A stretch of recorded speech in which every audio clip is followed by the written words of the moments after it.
সাবর কোন খার শিকার করো নাকি বাকি তোর বেটা খোঁজ না কেন তসনা সাবর বাকি জাগরো নাকি সরম করে দিচ্ছি তসনা সাহ বহু মানুষ খিলাফত আন্দোলনের নেতা আসলা আল্লামা ইব্রাহিম তসনা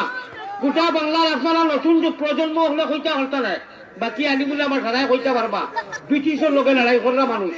বা যখন হুলস্থুল পরিবেশ করিও না হুলস্থুল পরিবেশ করবাই ইনুর মানুষে যুবক সকলে বহুত কষ্টর মাধ্যমে দিয়ে অনেক আগর যাওয়ার আমারে ভাইছেন তুমি তেন হুলস্থুল পরিবেশ করবাই অন্য কিছু হইতো না আমি মাইক তৈমু আগত যাইমু গিয়া আমার সাপ কথা খেয়েও ছোট বড় খেয়েও ইনু সারাও আকল মন যাইছো হুলস্থুল পরিবেশ করিও না ভদ্রতা অবলম্বন করো মসজিদের আদব বজায় রাখো নবীজিয়ে ফরমাইতরা ওয়াজ কোরআন আর হাদিস যেন ইনু বইলে আল্লাহ গুনাহ মাফ করে দিলেন আর কোনটা লাগেনি আর লাগেনি কোনটা ইনু বল লগে লগে সগীরা গুনাহ মাফ হয় আমার সাহাব বলে শের হলিস হয়